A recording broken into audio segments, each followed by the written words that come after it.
We turn now to the police raid on the Dotcom mansion. So much discussed for so many months, and now the footage of that morning has begun to emerge. It generally shows what was always said to have happened, but it sheds little light on why it happened. The FBI is charging Dotcom with internet piracy on a massive scale. He and his lawyers, both here and in America, assert no helicopters were needed to arrest him, no crack police officers with semi-automatic weapons, and the FBI not too far in the background. As the legal battle continues over a high court finding that the search warrants used in the raid were invalid, the raid itself is coming under scrutiny in the High Court. The evidence you will hear off camera in the story is from an elite police officer we cannot identify. Those involved are protected for their own safety and future operations unrelated to this case. But this is how that morning unfolded. All call signs, all call signs. This is 6:47 a.m, the 20th of January this year, and the raid is underway. Copy. A helicopter carrying members of the elite Special Tactics Group flies into the Coatesville home of Kim Dotcom. Ground units from gates are open. Dotcom's pregnant wife, their 3 children, some guests, and somewhere in the region of a dozen staff are also there. All is quiet below. Within seconds, 4 armed members of the Special Tactics Group run to the main door. The helicopter immediately leaves. Hand lifting. The main justification for using it at all, that Dotcom's security staff would have stopped police vehicles at the gates. But as the chopper flies out, the first ground forces are already arriving in that van, just seconds behind. And inside? First of all, it wasn't unusual for me to hear helicopter noise because we were expecting guests to arrive, and it's usual that sometimes guests arrive early in the morning, especially if they come from the US and are being picked up by helicopter. So the noise from the helicopter wasn't really a surprise, but then I heard pinging of stones, of rocks to my bedroom window.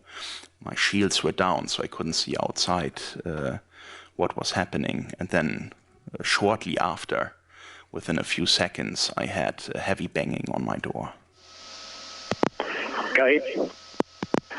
Guard from main gate reports changeover was 6 o'clock. Only 2 guards working, 1 at the main gate, 1 roaming.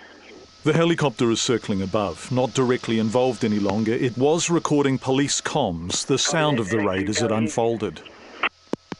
Yeah, made entry into the bedroom of the target. The door was closed, slammed, and it had a security lock on it. We breached it. Moved through. He's done a runner. We can't find him in either the studio or the bedroom. I was on my bed.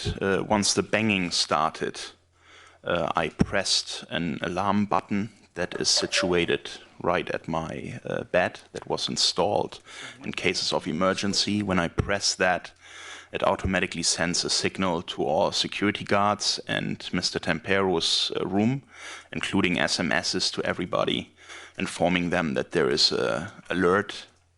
And I then stood up from the bed and made my way to the Red Room. He was in this room here,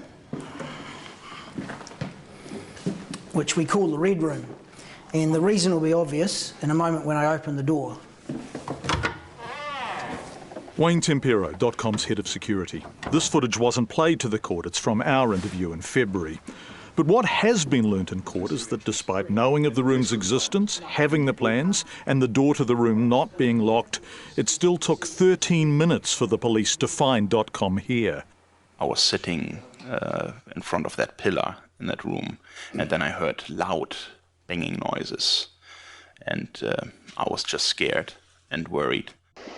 Meanwhile... Yeah, Roger. Revised numbers in the garage from the top part. We have 5 Philippine females and 3 children. The house is being closed down. Everyone present is being accounted for and contained. Everyone. We have the 5 nannies plus his children up in the top of the garage. Roger that. Thank you. By 7:10, armed officers are on the roof. Directly below them, Kim Dotcom has now been found and detained. The upper levels over. I thought, I better wait for them to come to me rather than me popping out of that secret door and maybe, scaring someone who might shoot me. So I waited in the red room. I knew the door wasn't locked. There was a button that I could have engaged to lock the door, but I haven't done that. And I waited in the room upstairs and waited for them to come. And once they came up the stairs, I had my hands like this. And then very quickly they approached me, and within 2 seconds they were there and all over me. When you say all over you, just what happened? Well, I had a punch into the face, I had boots kicking me down to the floor, I had a knee into the ribs, and then my hands were on the floor. One man was standing on my hand. For the log, Mr. Dotcom has been shown the warrant to search the property. He acknowledges it. 7:11. 2 helicopters have been used. I've got green light to utilise the dog. Dogs are now being deployed. And you can now clearly see 1, 2, 3, 4 police vehicles. Police on the ground include the Armed Defenders Squad and the Special Tactics Group, who were armed with a gun belt, which had my secondary weapon, a police issue Glock pistol, on the right-hand side, and additional magazines on the left. And my primary weapon, which is a Colt Commando M4 5.56 weapon. The implement shed and containers attached have been cleared. No persons located. If it all seems slightly American, the FBI were there on the day and during the planning period leading up to it.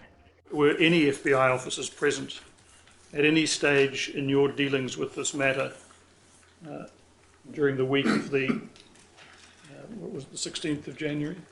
Yes, sir. Also recording that day, this camera in a tree above the house. It recorded the STG officers from the second helicopter, 5 of them also armed with semi-automatic weapons. Their 4 colleagues are already inside the house. They run to join them. Moments later, a dog handler arrives. Outside, more dogs, more men, more guns, including figures entering up the hill in the background. The house is surrounded, and this is a significant show of force. But curiously, the officers are not dressed in full combat gear. If the house and its occupants were such a threat, why not? We wanted to match the threat level, in this case a low threat, with our dress. And we made that conscious decision not to wear full tactical kit. It wasn't appropriate in these circumstances. So why such a show of force? Paul Davison QC spent the day trying to get to the bottom of that question. Exchanges were sometimes testy. In one instance, around the treatment of Dotcom himself. There was force applied. Question is, did you see anything that you took? No need to look at counsel. Just look at me and answer the question. Did you see anything done to Mr. Dotcom that was, to your mind, of a nature that was deliberate? Yes, there was deliberate force applied. But the larger issue remained less clearly answered. The Special Tactics Group, the Armed Defenders Squad, search warrants now declared illegal.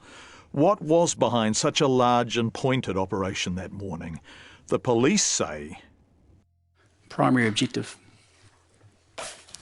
secure suspect as soon as possible to prevent destruction of evidence.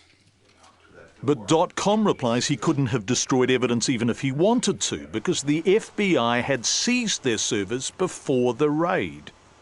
All of that is so invalid and really angers me, because that the FBI was already in the data center disabling access to the data that they feared we would manipulate. So prior to you arriving and doing what you did, there was no chance for anybody to do anything with that evidence. Yes, roger. Good to go with your last plan methodical clearance of the upper levels, over. So, data already seized, threat risk low, and admission from within police ranks that the operation was, quote, over the top. What was it about, and why? The hearing continues tomorrow. That story was shot over the past 2 days in court by John Fleming and edited by Sarah Rowan.